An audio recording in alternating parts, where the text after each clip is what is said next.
I'm going to be reading today from an article called Pets Allowed from the New Yorker magazine.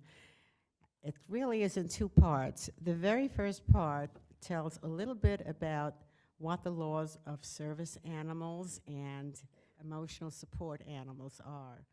Then the author sees what she can get away with, and that's when the fun begins. What a wonderful time it is for scammers, the conniver, and the cheat.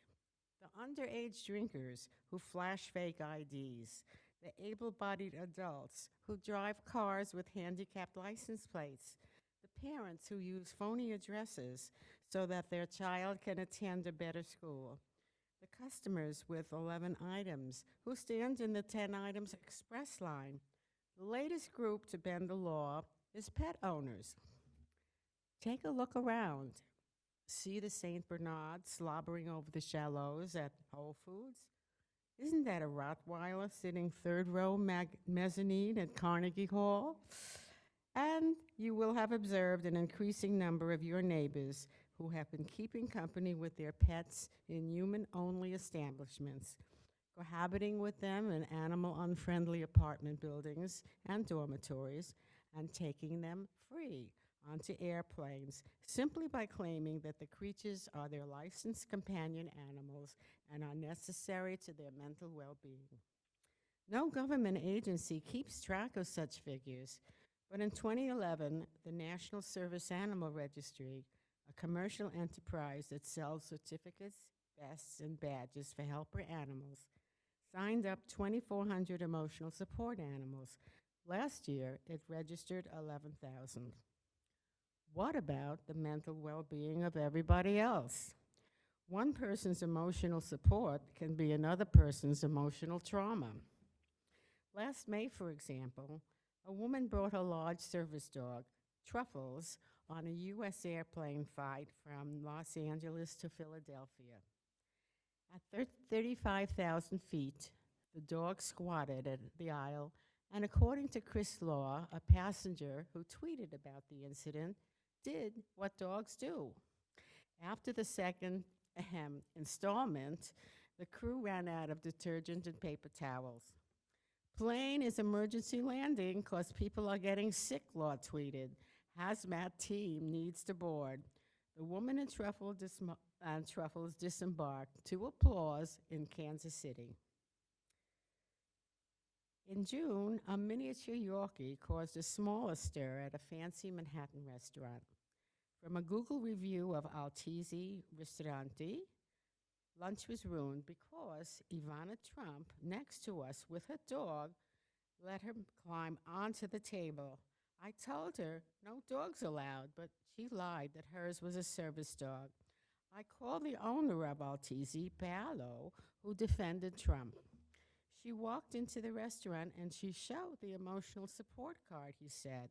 Basically, people with the card are allowed to bring their dogs into the restaurant. That's the law. Al Avian is mistaken about that. Contrary to what many business managers think, having an emotional support card merely means that one's pet is registered in a database of animals whose owners have paid anywhere from $70 to $200 to one of several organizations, none of which are recognized by the government. Even with a card, it is against the law and a violation of the city's health code to take an animal into a restaurant. Nor does an emotional support card entitle you to bring your pet into a hotel, store, taxi, train, or park. No such restrictions apply to service dogs. In contrast to an emotional support animal, a service dog is trained to perform specific tasks such as pulling a wheelchair and recognizing seizures. The IRS classifies these dogs as a deductible medical expense, whereas an emotional support animal is more like a blankie. The an ESA, that is, emotional support animal, is defined by the government as an untrained companion of any species that provides solace to someone with a disability. such as anxiety or depression. The rights of anyone who has such an animal are laid out in two laws. The Fair Housing Act says that you and your ESA can live in housing that prohibits pets. The Air Carrier Access Act entitles you to fly with your ESA at no extra charge, although airlines typically require the animal to stay on your lap or under the seat, which does rule out emotional support rhinoceroses. Both acts stipulate that you must have a corroborating letter from a health professional. Fortunately for animal lovers who wish to abuse the law, there is a lot of confusion about just who and what is allowed where. I decided to go underground as a person with an anxiety disorder, not a stretch, and run around town with 5 uncuddly, non-nurturing animals for which I obtained ESA certification. One animal at a time. I'm not that crazy. You should know that I am not in the habit of exploiting the law, and as far as animals go, I like them, medium rare. The first animal I test drove was a 15-pound, 13-inch turtle. I tethered it to a rabbit leash to which I had stapled a cloth ESA badge, purchased on Amazon, and set off for the Frick collection. "One, please," I said to the woman selling tickets, who appeared not to notice the reptile writhing in my arms, even though people in line were taking photos of us with their cell phones. I petted the turtle's feet. "Just a moment," the woman said. "Let me get someone." "Oh my God," I heard one god say to another. "Is that a turtle? The woman has a turtle. I'll call security." No, you can't take in an animal," he said. "It's an emotional support animal," I said. "Nah, I have a letter," I said. "You have a letter? Let me see it," he said. "With the diligence you might have found at Checkpoint Charlie." Here are some excerpts from the letter, which I will tell you more about later when I introduce you to my snake. "To whom it may concern, regarding Patricia Marks, Miss Marks has been evaluated for and diagnosed with a mental health disorder defined in the DSM-5. Her psychological condition affects daily life activities, ability to cope, and maintenance of psychological stability. It also can influence her physical status. Miss Marks has a turtle that provides significant emotional support and ameliorates the severity of symptoms that affect her daily ability to fulfill her responsibilities and goals without the companionship, support, and caretaking activities of her turtle. Her mental health and daily living activities are compromised. In my opinion, it is a necessary component of treatment to foster improved psychological adjustment, support functional living activities, her well-being, productivity, and work and home responsibilities, and amelioration of the severity of psychological issues she experiences in some specific situations to have blah, blah, blah, etc., okay? The Frick man read the letter and disappeared, returning with another uniformed man to whom he said, "She has a letter."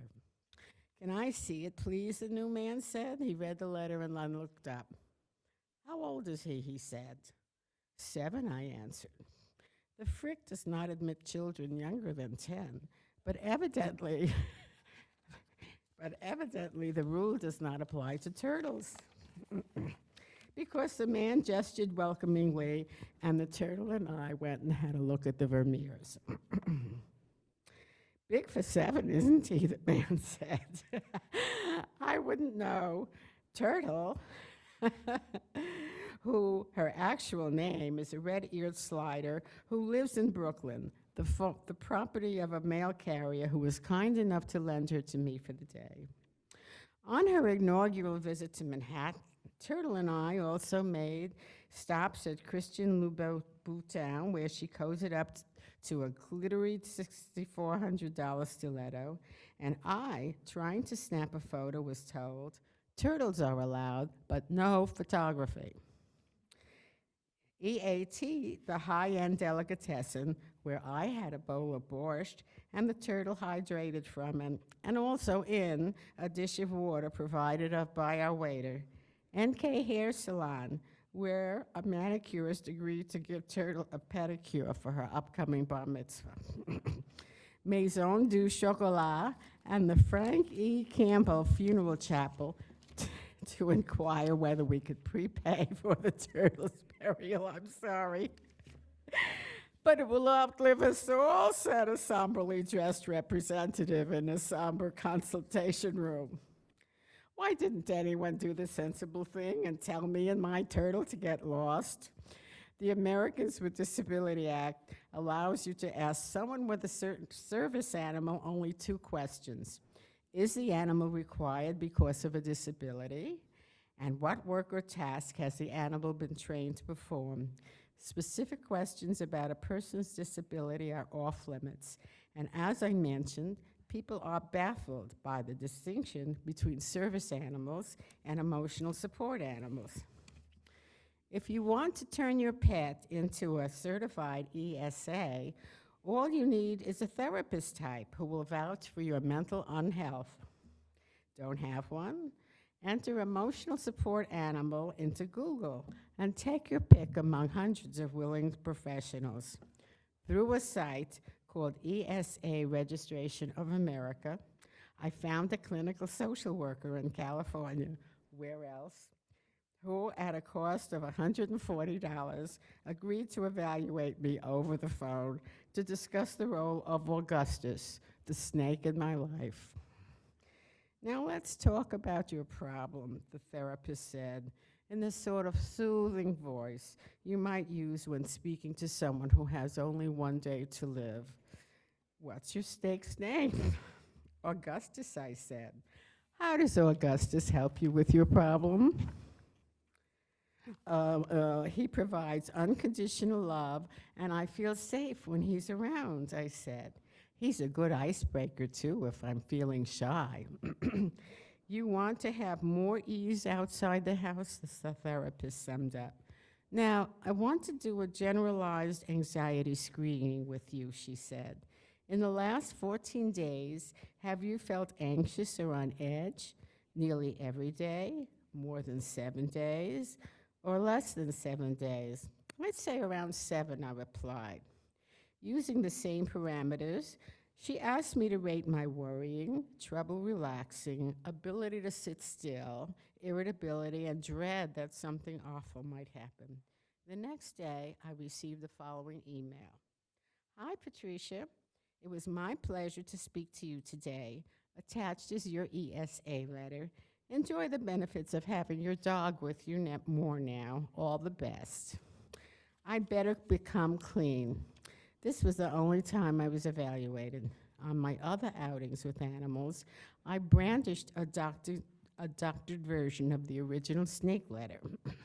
So I was off to Soho to be put at ease by a Mexican milk snake named Augustus, which I borrowed from a friend. With his penchant for coiling all 30 inches of himself around my neck and face, he felt less like an animal and more like an emotional support accessory, say a scarf. He is the diameter of a garden hose, as smooth as an old wallet, and gorgeously marked with bands of yellow, black, and rusty red. As I walked down Worcester Street, Augustus tickled my ear and then started to slither down my blouse. Men. His owner had warned me he is good for parting a crowd on a busy midtown sidewalk, and she was right. Look, a snake, I heard a young woman say to her boyfriend as we passed on our way to an apartment open house. A moment later, I heard a yelp and a splat and turned around to see the startled fellow had dropped his can of soda. At the open house, the real estate agent, by contrast, went on about the granite countertop and the home office that could be converted into a nursery, but Ignore the snake, which had got stuck in my hair tie. Maybe a serpent is one of those things that it's best to put up with when you're trying to sell a $5.5 million three-bedroom. Here's what happened at the Chanel boutique. Hello, I'm looking for a pocketbook that will match my snake, I said to a salesman. I'm sorry, I keep cracking up at this. Maybe something in reptile. I shuffled Augustus from one hand to the other as if he were a slinky. I'm sorry, ma'am, I have a thing against snakes. So let me get someone else to assist you, he said, as if he were telling the host at a dinner party, no dessert for me, thank you. A colleague appeared. Wow, he said, leading me to a display case. We do have snakeskin bags back here. Is he nice? Does he bite?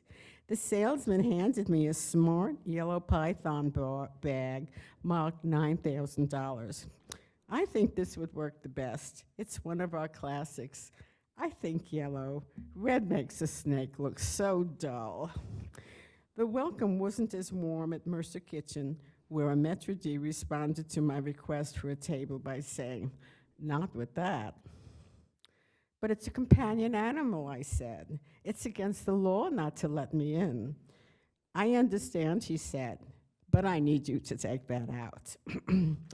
Over at Balthazar, once the woman at the front desk confirmed with her superior that snakes could count as emotional support animals, I was able to make a lunch reservation for that following week. An hour later, I learned that the Angelica Film Center does not require you to purchase a separate ticket for your snake, and that the Nespresso coffee bar is much too cold for an ecotherm. To think that animals were once merely our dinner or what we wore to dinner. 15,000 years ago, certain wolves became domesticated and evolved into dogs. One thing led to another, and notwithstanding some moments in history that dogs and cats would probably not want to bring up, pets have gradually become cherished members of our family. According to Citizen Canine, a book by David Grimm, 67% of households in America have a cat or dog, compared with 43% who have children. And 83% of pet owners refer to themselves as their animal's mom or dad. 70% celebrate the pet's birthday. Animals are our best friends, our children, and our therapists. Why did the turkey cross the road? To get to the Hampton Jitney. And how did the 26-pound fowl get across? With me hoisting him by his emotional support animal harness as if he were a duffel bag. You're taking this with you, an attendant asked, standing in front of the luxury bus on 86th Street. Henry was a royal palm, a breed not known for its tastiness, but one that could easily make the cover of People's Sexiest Poultry issue. His plumage is primarily white, but many of the feathers are accented with a tip of jet black, giving him a Franz Klein abstract expressionist feel. Yes, I said, handing the man 2 tickets, one for me and one for Hope, the turkey's 10-year-old neighbor in Orange County, New York.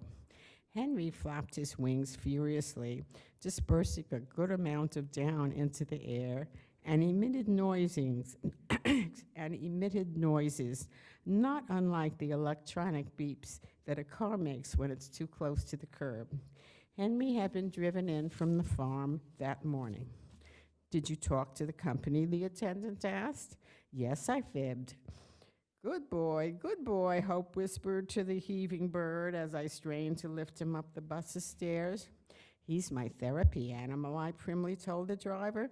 Do you want to see the letter from my therapist? The question was not acknowledged. Easy, buddy, Hope said, helping me to park Henry on a seat next to the window. Soon the bus was lurching down Lexington Avenue. The turkey angrily flapped his wings. I hovered in the aisle because, truth be told, I was a bit emotional around my emotional support animal. If you sit with him, maybe he'll calm down, right? The attendant said. I slid in next to Henry, whose eyes seemed fixed on the Chase Bank sign out the window. Did you take him for immunizations and everything? The optimistic attendant asked. Simultaneously, I said yes, and Hope said no. How much food does he eat? The attendant continued. A huddle of passengers had gathered in the aisle, and a lot of phone pictures were snapped. The jitney stopped at 59th Street to let on more passengers. Is that a real turkey? The woman asked to her friends as she passed Henry. No matter what animal du jour, someone always asked me whether it was real. At 40th Street, Henry and I, who had pressing appointments in Manhattan, disembarked. Oh no, I think I forgot something, I said. I have to get off, leaving a trail of plumage behind. The attendant, who asked for a picture of himself with the turkey, was more perplexed by our getting off.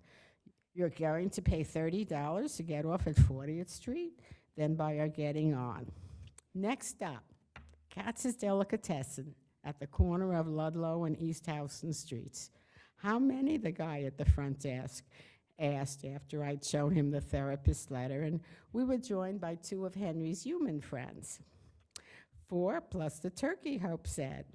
We followed a waiter through the crowd until Henry, whom I had been leading on a leash, plopped onto the floor in a spot that blocked traffic. Hope and I dragged him to a table and hoisted him onto a chair on which he lay immobile on his side with his feet splayed as if he'd conked out on the sofa watching TV. A wing drooped over one side of the chair. What kind of emotional support do you get from him? A master asked. Henry's ESA badge had come off earlier when he jumped onto a dumpster on East Houston Street. He needs to roost, Hope's mom said. But the news of his presence had spread among the diners as if he were Jack Nicholson's. Depending on his mood, a turkey's head and neck can be red, white, or blue, and, if very excited, some combination of the three. After lunch, Henry's head turned purple. His handlers decided that he was too stressed and ought to get back to the farm. Too stressed for yoga, I said, having hoped to take the turkey to my class. Did my emotional support animal need an emotional support animal? And now, an alpaca looks so much like a big stuffed animal that if you walked around FAO Schwartz with one, nobody would notice. What if you tried to buy a ticket for one on an Amtrak train? The alpaca in question was 4.5 feet tall, weighed 105 pounds, and had a Don King haircut.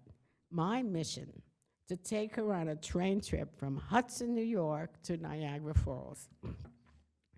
Ma'am, you can't take that, a ticket agent at the Hudson station drawled, in the casual manner in which you might say, no flip-flops on the tennis court. It's a therapy animal. I have a letter. Okay, she said flatly. That's a first. I paid for our tickets. On the platform, the alpaca, whose name was Sorpresa, started making a series of plaintive braying noises that sounded like a sad party horn. Alpaca aficionados call this type of vocalization humming and say that it can communicate curiosity, concern, boredom, fear, or contentment, but is usually a sign of distress. Sorpresa's wranglers, who raise alpacas for wool, decided that she'd be better off staying close to home. They had no problem, though, with accompanying me to CVS and to some art galleries along Hudson's Warren Street. And by the way, there is one picture in here that I'll maybe show you now. And this is our author at a CVS with her alpaca.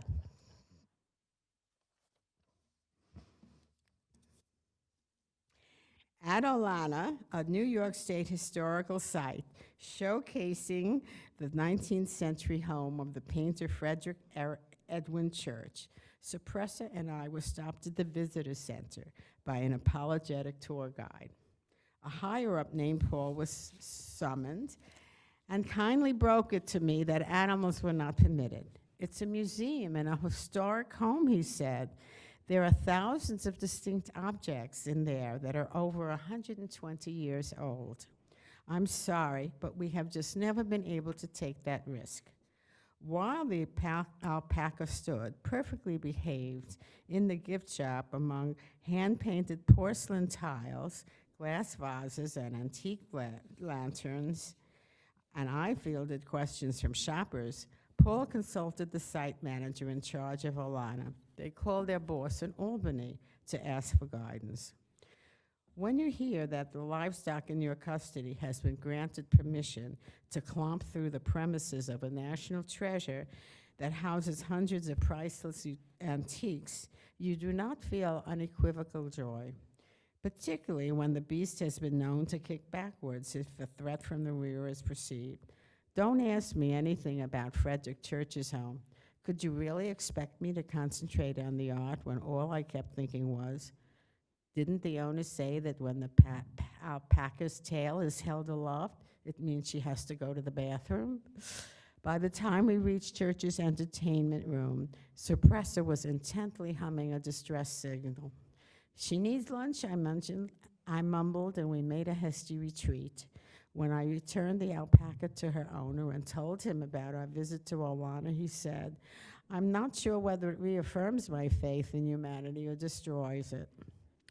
People with genuine impairments who depend on actual service animals are infuriated by the kind of imposture I perpetrated with my phony ESAs.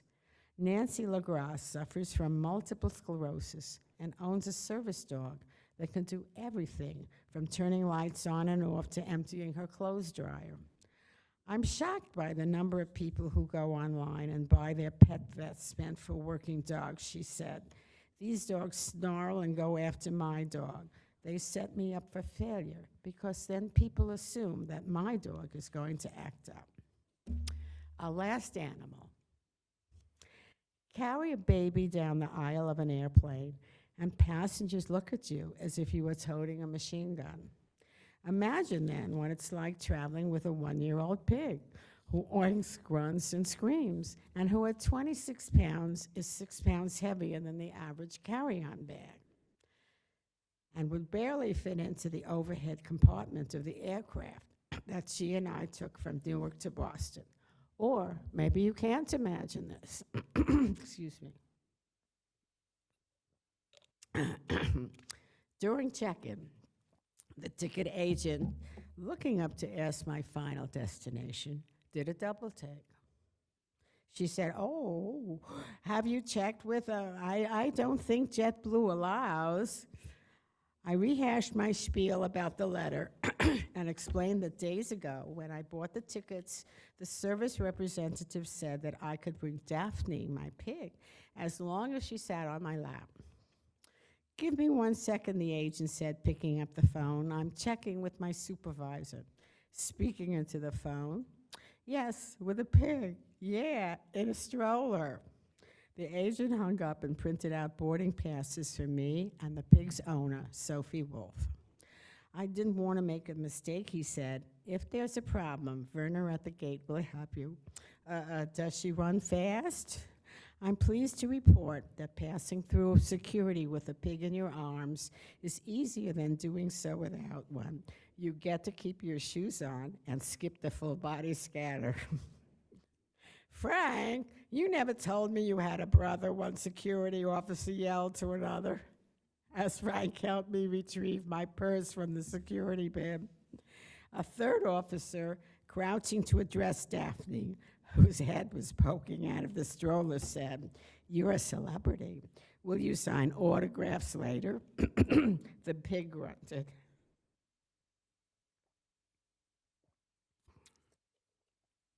How is that even allowed? I heard a peeved woman behind me say, as I made my way down the jet bridge with my arms clasped around the pig's torso, its head and trotters dangling below.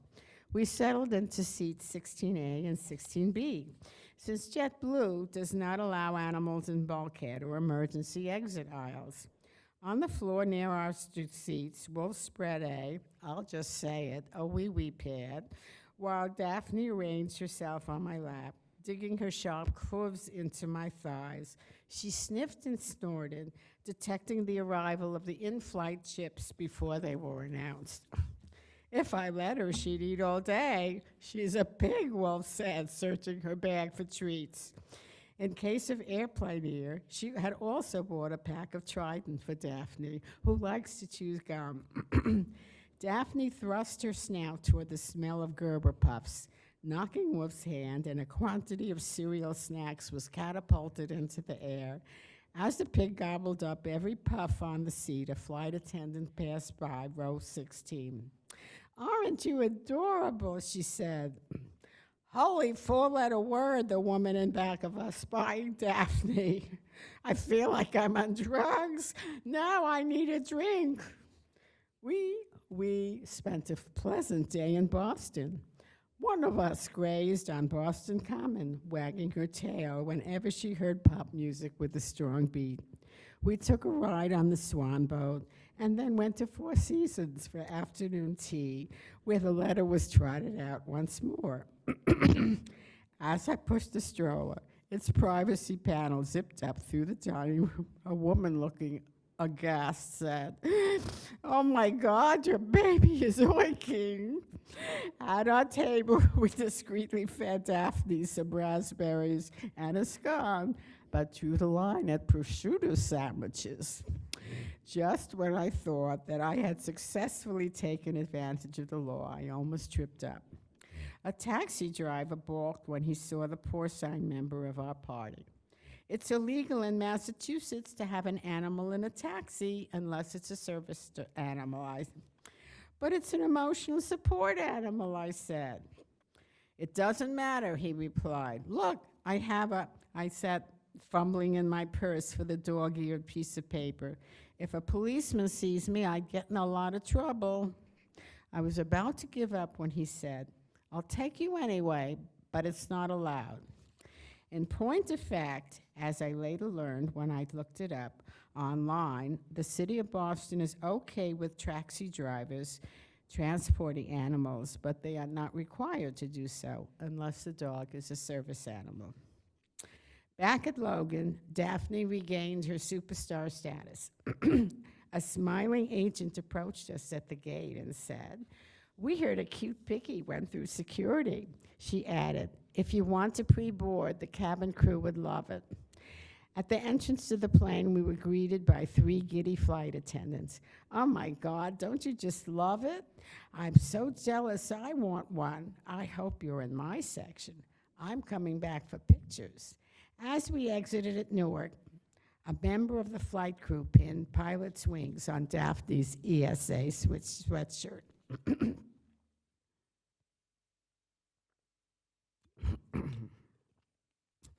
"Are you going to ruin it for all of us?" one of my dog-fancying friends asked when I told her that I was writing this article.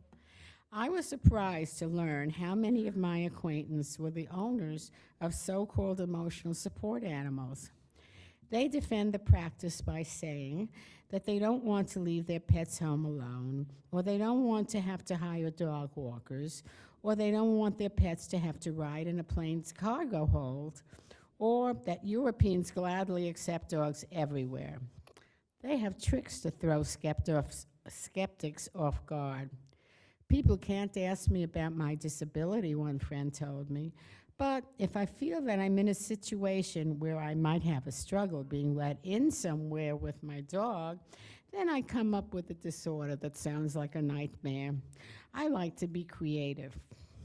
I'll say I lack a crucial neurotransmitter that prevents me from processing anxiety, and that without the dog, I'm likely to black out and urinate."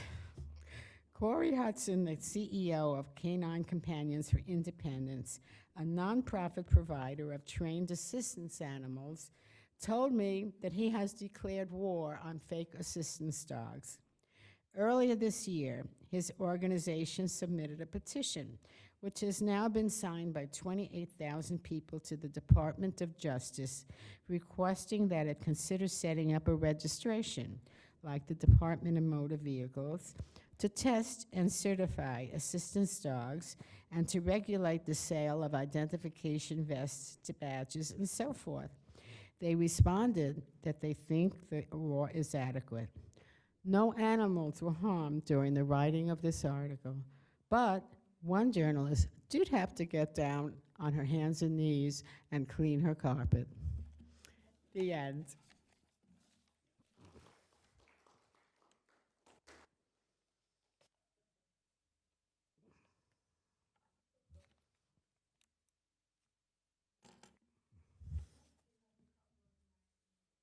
Pardon? I don't have the cover of the magazine. I just